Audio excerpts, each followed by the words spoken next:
Oiê, queridos e queridas, tudo bem com vocês? Meu nome é Pan, esse é o primeiro vídeo aqui do canal. Eu tenho esse canal aqui, ó, faz tempo, mas eu nunca tive coragem de postar nada, nem de gravar nada pra colocar aqui.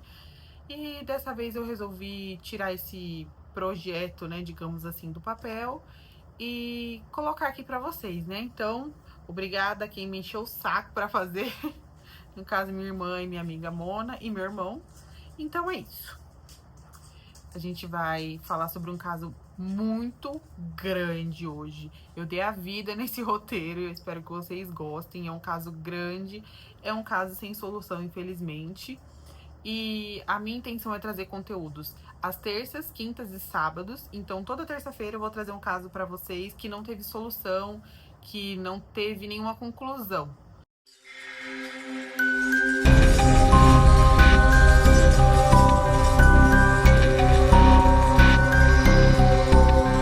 John Benet Ramsey nasceu em 6 de agosto de 1990, na Geórgia, nos Estados Unidos.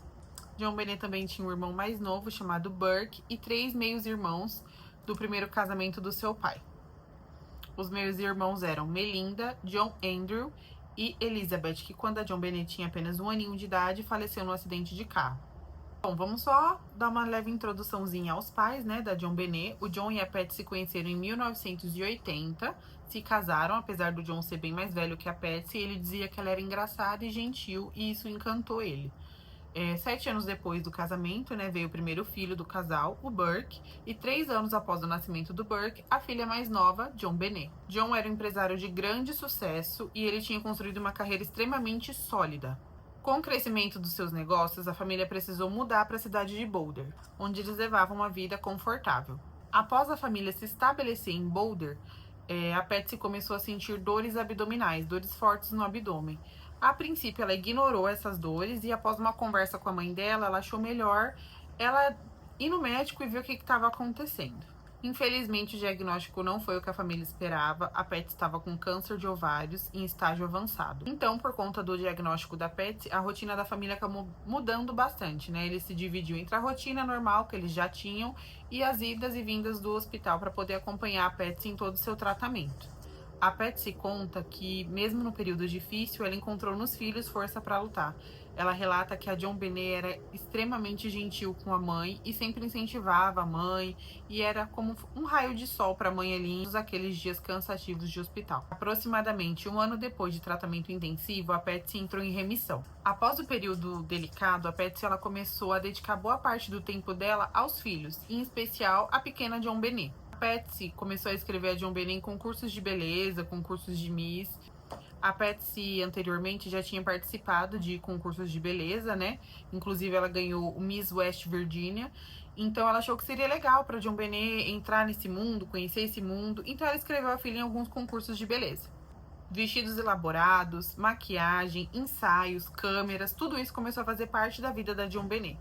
Embora existam diferentes opiniões sobre esse tipo de ambiente, né, para crianças, todo mundo que teve ali contato com a John Benet, com a família, relata que a John Benet era muito carismática, ela era dedicada, ela não ficava envergonhada com a câmera e ela era super feliz, ela não era forçada, as pessoas percebiam isso, que não era nada forçado. Ela participava porque ela realmente gostava.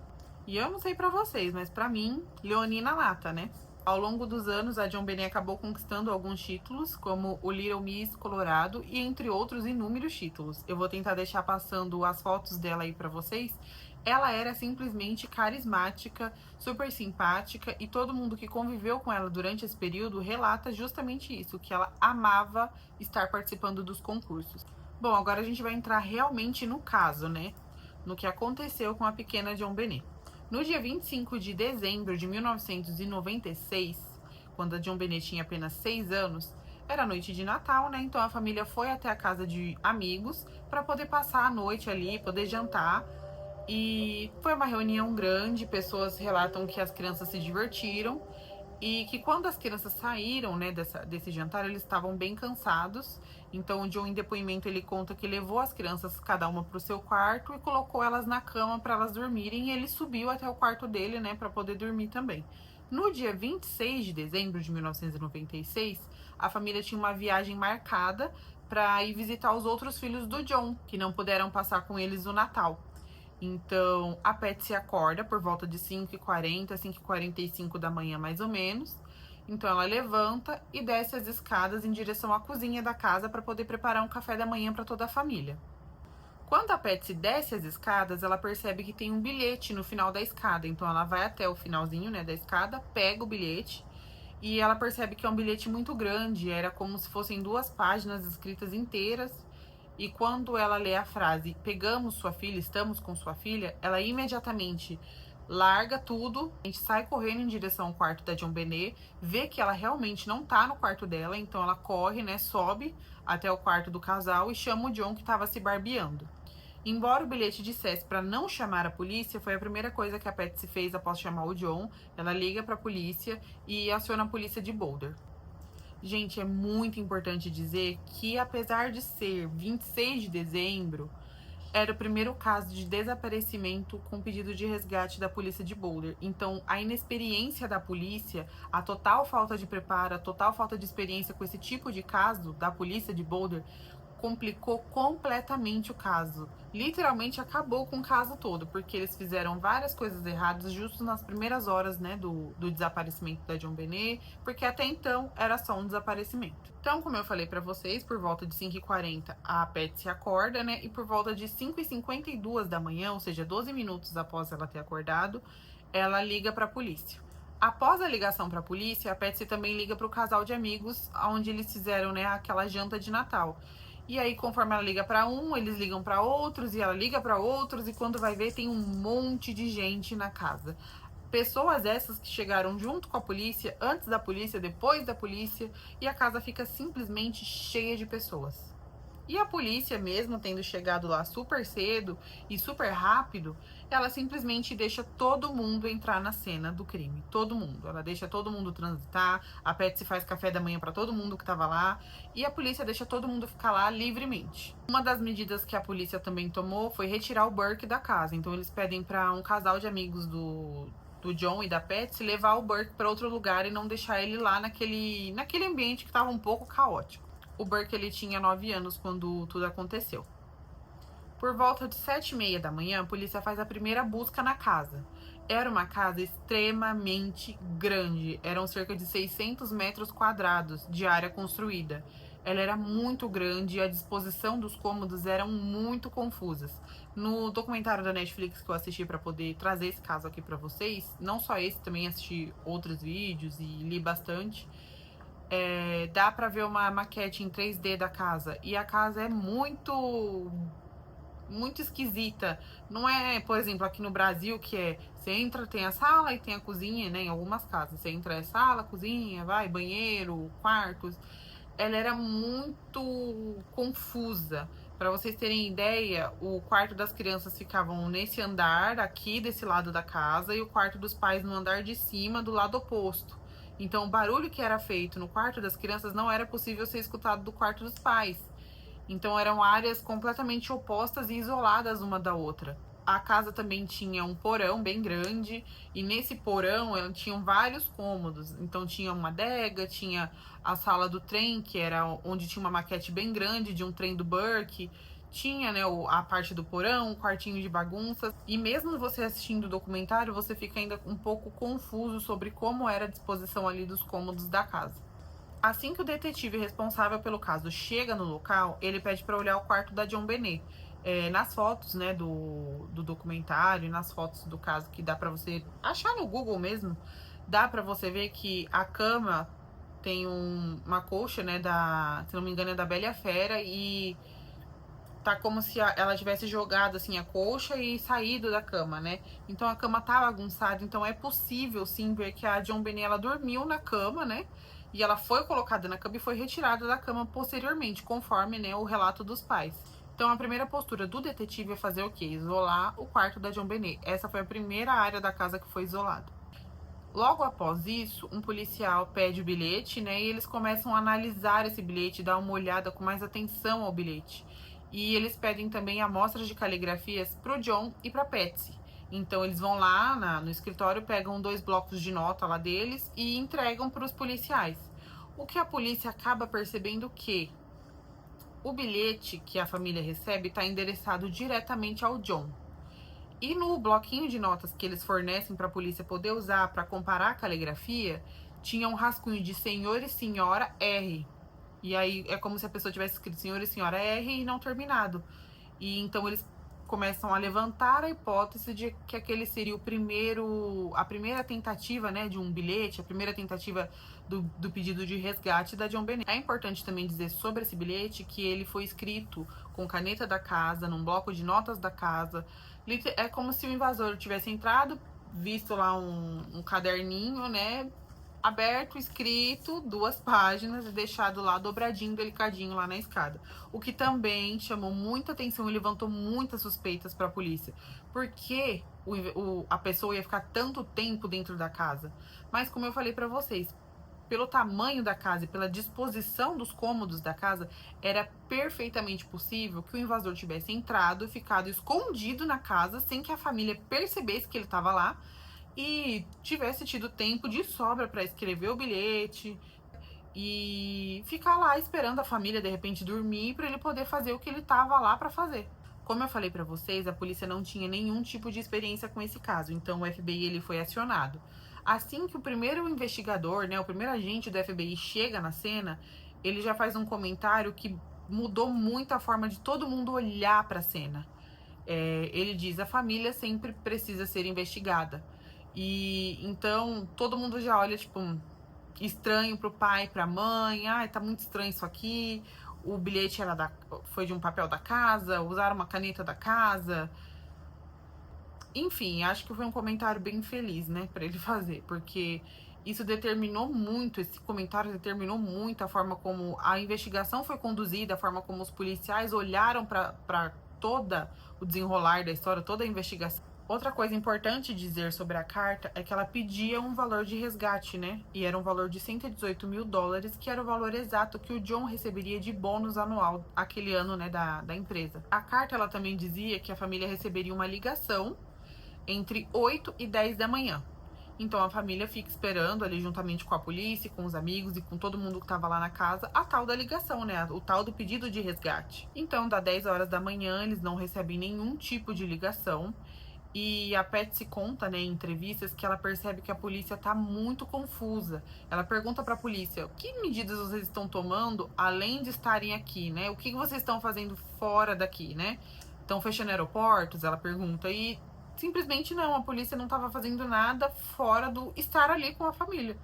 Ter coletado ali o que eles puderam de evidência, e eles não sabiam como fazer, eles não sabiam como lidar com esse tipo de situação. As horas foram passando e por volta de 1 da tarde, uma policial que estava no local pede pro John fazer mais uma verificação na casa, né? Então ela fala pra ele: vai dar uma olhadinha, ver se você acha alguma coisa fora do lugar, alguma coisa que não te chamou atenção antes e pode te chamar atenção agora.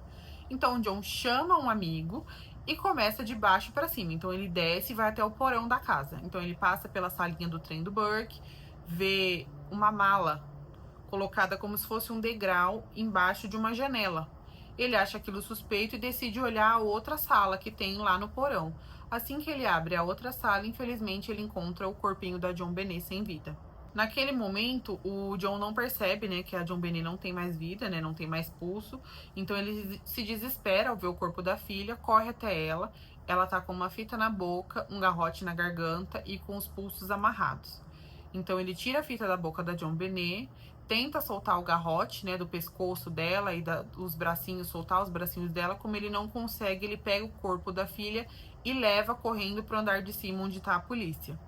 Nada se fala e também não achei nada dizendo sobre o amigo dele que estava acompanhando ele nesse momento. Se o amigo presenciou ele achando, ele retirando o corpo da John Benet e levando até os policiais. Eu não achei nenhum tipo de informação sobre isso.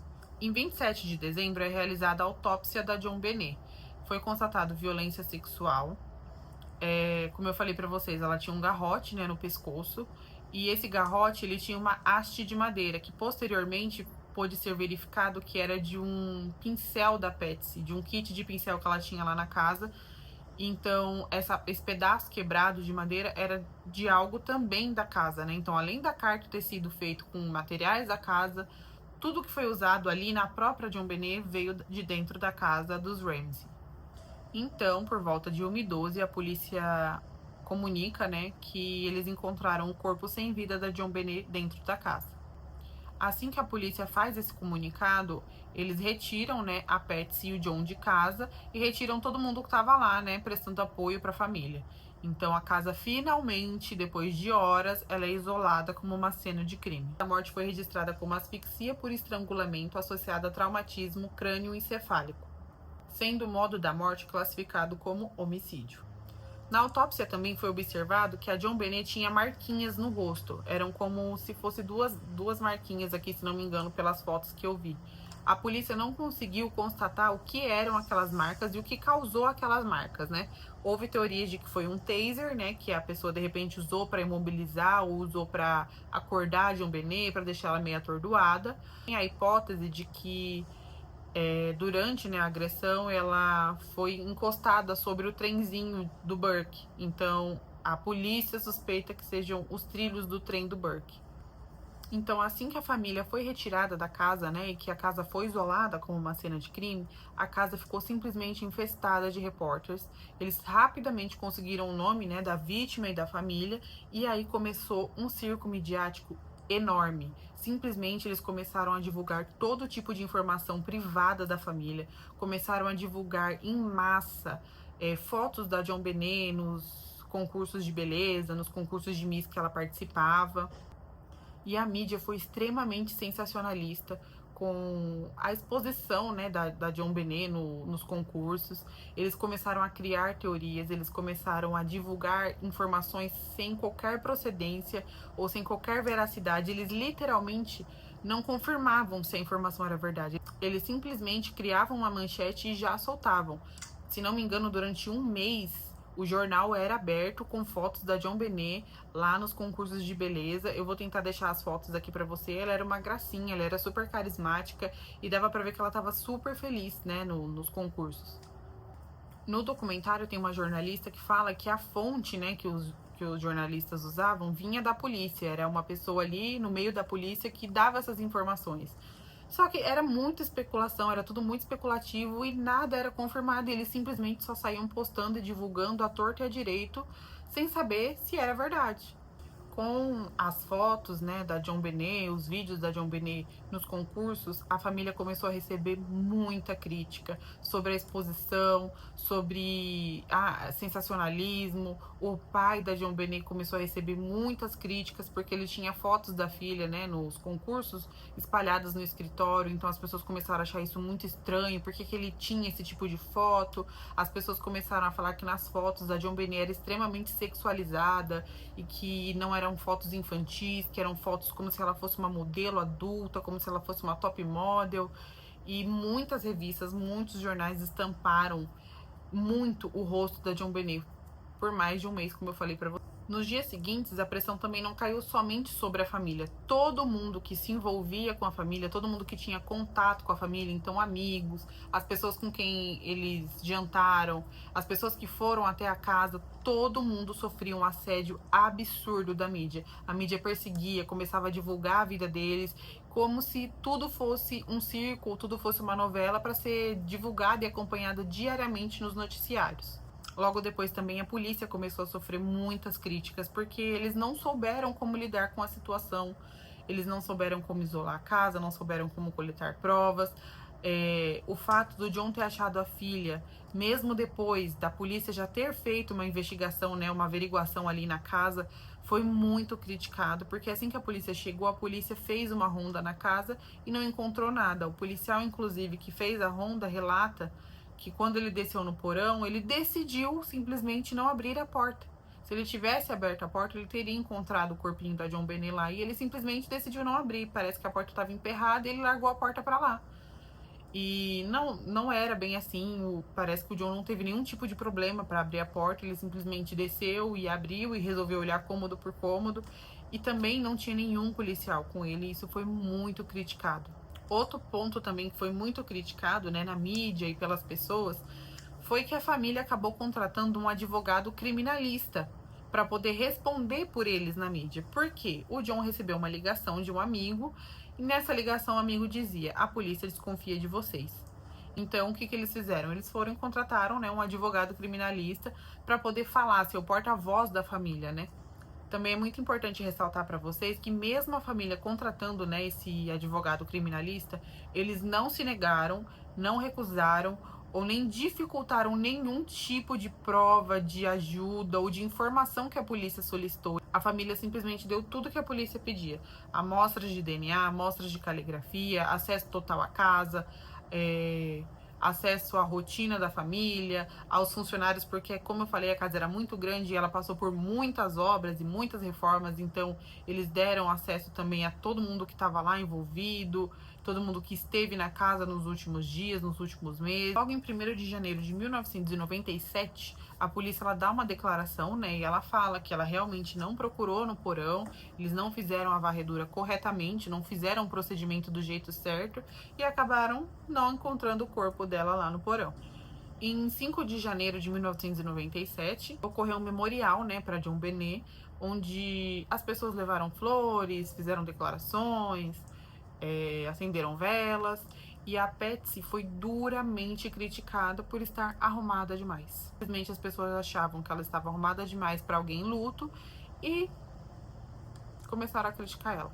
Em 15 de janeiro de 97, a polícia recebeu, né, os resultados dos testes de DNA. Como eu falei para vocês, infelizmente a JonBenét ela foi vítima de abuso e foi possível coletar amostras de DNA, né, nas unhas, nas partes. E a polícia recebeu até que cedo, né, em 15 de janeiro, alguns dias depois do caso, e ele simplesmente não divulgou os resultados. E esses resultados, eles inocentavam a família, porque não era dos pais, né, e nem do irmão, do Burke, porque apesar do Burke ter 9 anos, né, quando ocorreu o caso, ele era considerado também um suspeito pela polícia. E embora, né, os testes de DNA excluíssem os Ramsey como suspeitos, a polícia simplesmente resolveu não divulgar essa informação. Eles guardaram para eles, ficaram bem quietinhos e continuaram considerando, né, a família como suspeitos. Para mim isso é muito louco, porque é como se a polícia tivesse olhado para eles e falado: foram vocês e ponto. Não vamos pesquisar mais nada, não vamos olhar mais nada, as provas não estão apontando para vocês, mas a gente vai dizer que foi vocês. E toda e qualquer notícia que saía tendenciosa sobre o possível envolvimento dos pais na morte, né, da JonBenét, simplesmente não era desmentida pela polícia. A polícia ficava quieta e deixava a mídia falar o que quisesse dos pais e da família. Como a família estava sendo muito criticada e estava tendo uma pressão muito grande dos familiares, dos amigos, pedindo para eles se pronunciarem, não somente através do advogado, né, mas eles colocarem a cara e falar. Então a família, no comecinho de janeiro, optou por dar uma entrevista para a CNN. Então a aparição ela dividiu as opiniões, né? Um grupo achava que a família era a culpada e que tinha alguma coisa errada na família, e o outro grupo achava que não, que teve um invasor, que houve sim um invasor e que a família não tinha culpa de nada. A Patsy também, mais uma vez, sofreu inúmeros ataques por conta da aparência, as pessoas acharam que ela estava dopada, medicada e que tinha alguma coisa errada nela, e ela estava em luto, gente. Ela provavelmente estava assim medicada, mas ela estava em luto e as pessoas julgando ela sem parar, julgando a aparência, porque ela era muito bonita, porque ela era muito arrumada. Durante a entrevista para a CNN, a Patsy deu uma declaração dizendo: mantenham seus filhos por perto, há um invasor, há um invasor ou há um assassino à solta, algo assim. E no dia seguinte, em algumas fontes eu vi prefeita, em outras eu vi prefeito.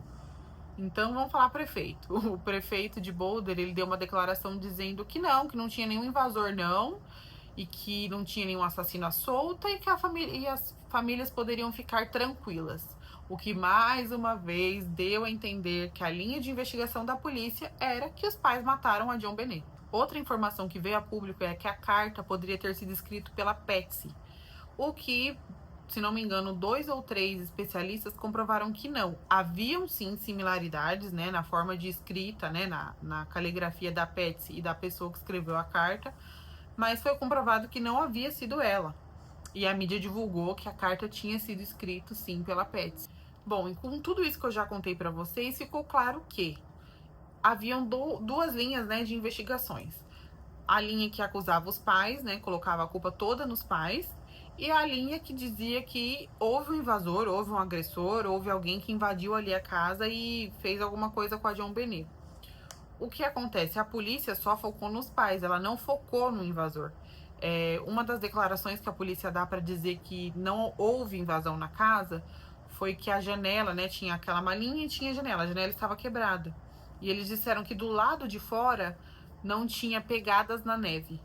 Porém, naquele dia em específico, não nevou. Não tinha neve do lado de fora. Tinha só um pouquinho de neve de um outro dia que tava lá, mas nas fotos dá pra ver que não tinha neve.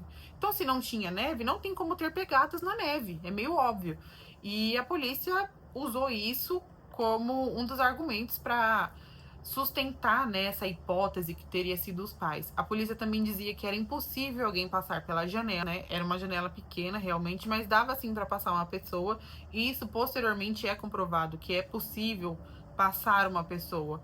Um novo detetive que tentou pegar o caso algum tempo depois para dar um novo olhar, dar uma nova visão para o caso, né, para tentar solucionar para a família, ele passa pela janela várias vezes e ele prova que é possível sim passar pela janela.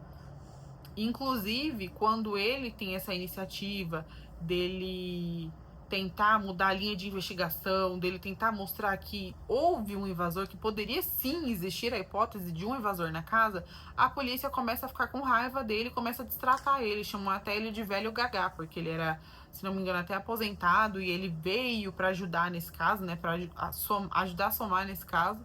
E a polícia vê que ele tá levando para uma outra linha, levando para essa linha de que houve uma invasão, a polícia fica tipo, não, foram os pais e você é doido. Simples assim. Outra teoria também que surgiu foi que a Patsy teria matado a JonBenét. A teoria dizia que a Patsy se estressou com a JonBenét porque a JonBenét tinha feito xixi na cama. E aí ela, no momento de raiva, teria batido com a cabeça da JonBenét na banheira. E aí a família, né, a Patsy e o John montaram todo esse cenário para parecer que foi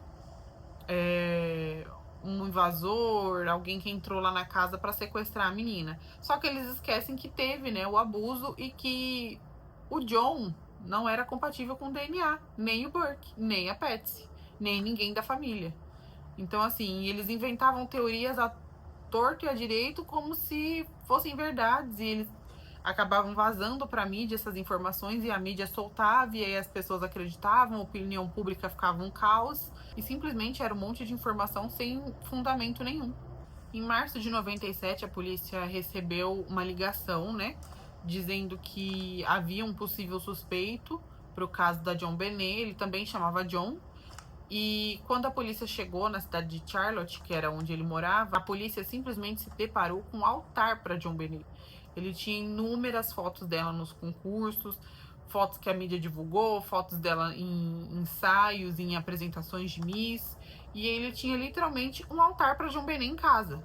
Mas foi comprovado que no dia, né, do assassinato, ele não estava em Boulder, ele estava no trabalho, ele tinha batido o cartão, pessoas viram ele lá, então não tinha como ser ele, porque o álibi dele era super sólido. Em 1998, houve um documentário, né? Fizeram um documentário de JonBenét, a história não contada, algo assim, e tem a participação do John e da Patsy, onde eles dão detalhes, onde eles dão uma entrevista super detalhada sobre tudo que aconteceu, né? Com tudo que aconteceu pós o caso e como a família estava sendo tratada, tudo que eles forneceram ali no momento para a polícia e tudo que estava acontecendo ali na vida deles naquele momento. A família, ela negou, né, qualquer envolvimento no caso e reforçou a hipótese de um invasor, o que foi duramente criticado pela polícia e pela mídia, porque o documentário aconteceu enquanto as investigações ainda estavam abertas. Então, eles falaram que isso poderia ter comprometido, que ia manchar a imagem da polícia, enfim, falaram inúmeras coisas. Em 1999, o grande júri do condado de Boulder voltou para indiciar os pais por negligência. No entanto, o promotor ele decidiu não prosseguir com o caso porque ele achou que não tinham provas suficientes para acusar, né, a Patsy e o John de algum tipo de negligência. Uma das grandes hipóteses que tomou conta da mídia foi que o John, ele abusava da JonBenét desde pequena. O próprio pediatra da JonBenét foi levado, né, para depoimento e ele foi categórico, que ela não apresentava nenhum tipo de indício de abuso infantil. E a mídia divulgou que o John sexualizava a filha nos concursos de Miss, que ele tinha inúmeras fotos dela no escritório, como eu falei para vocês, e eles achavam isso muito estranho. Então a mídia levantou essa hipótese e a polícia também foi incentivadora, digamos assim, dessa hipótese, porque eles começaram a seguir por essa linha de investigação de que o John abusava da JonBenét desde criança, desde pequenininha, né? E na verdade não, ela não sofria abusos. Bom, como eu falei para vocês, o caso aconteceu em 1996 e só em 2008, a família foi desconsiderada como suspeita. Foi nesse ano também que a promotoria ela pediu novos exames, novos testes de DNA e mais uma vez voltou comprovando que não pertencia a ninguém da família. Tem, né, o documentário que eu citei para vocês, tem o documentário da Netflix, tem muitos vídeos no YouTube, tem da Jaqueline Guerreiro, que é maravilhoso, é um vídeo bem grande, bem comprido e é super detalhado. Queria muito conseguir contar casos igual ela conta, porque ela é perfeita.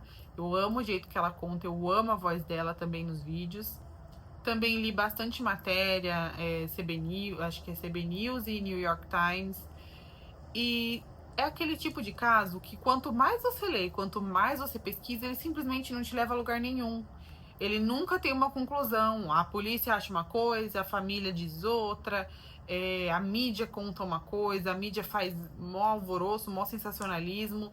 E se eles tivessem feito o trabalho deles direito desde o começo, assim que a Pets liga para a polícia, eles tiverem seguido os protocolos direito, eu acho que esse caso poderia ter tido uma chance, sabe? Uma chance de solução. Porque hoje ele é como se fosse um crime perfeito. Porque não tem suspeito, simplesmente a polícia não tem uma solução, ela não tem uma hipótese. Ah, entrou um invasor, ficou aqui dentro por algumas horas, esperou você chegar. Não tem uma hipótese, não tem uma solução. É simplesmente um crime perfeito. Não tem nem um possível suspeito. Mesmo com décadas de investigação, mesmo com todo esse avanço, né, nas tecnologias, no DNA, simplesmente não tem solução, não tem nada que dê um final para esse caso, sabe? Um encerramento para essa família. Bom, e eu quero saber de vocês, o que vocês acham, qual que é a teoria que vocês acham que foi a Patsy por conta de um xixi na cama? Inclusive, esqueci de falar para vocês, essa teoria do xixi na cama, ela foi derrubada porque a polícia retirou, né, a coxa, o lençol, as coisas da JonBenét que estavam na cama e foi levado para análise e foi constatado que havia fluidos corporais. Então a polícia fala assim: a Patsy não tá com a cama, não tá molhada porque a Patsy trocou os lençóis de cama, mas não era possível ter aqueles tipos de fluidos corporais se a roupa de cama tivesse sido recém lavada e recém colocada na cama. Ou vocês acham que foi o John? Mesmo o pediatra dizendo que não, que a JonBenét não sofria abusos. Ou vocês acham que foi um invasor? Conta aí pra mim nos comentários o que vocês acham. Eu espero que vocês tenham gostado. Não ficou do jeito que eu queria, do jeito que eu tinha imaginado. O meu microfone não funcionou, o microfone da Shopee. Vem comprar no Shopee, às vezes não compensa. Não funcionou, não deu certo. Ficou muito ruim. Então eu espero que o áudio tenha ficado bom, porque eu tô falando super alto, inclusive, pra poder sair. E o cenário também não era o cenário que eu queria, mas eu queria muito ter gravado. Falei, quer saber, vou parar de enrolar, vou parar de procrastinar e vou gravar logo, porque toda vez eu fico arrumando um empecilho, toda vez eu fico querendo que saia perfeito e não vai sair perfeito. É a primeira vez e com certeza a segunda também não vai sair perfeito e com o tempo a gente vai aperfeiçoando, né? Então é isso, espero que vocês tenham gostado. O vídeo foi esse. Quinta-feira eu vou trazer um caso pra vocês muito doido, muito doido. E é um caso com um réu confesso, tá? Então, é um caso que teve um encerramento, né? A família teve um encerramento pra tudo que aconteceu. No sábado também eu vou trazer um caso pra vocês muito bizarro, muito bizarro. E, enfim, é isso. Eu espero que vocês tenham gostado. A gente se vê no próximo vídeo. E contem aí pra mim nos comentários o que vocês acharam. Beijinhos.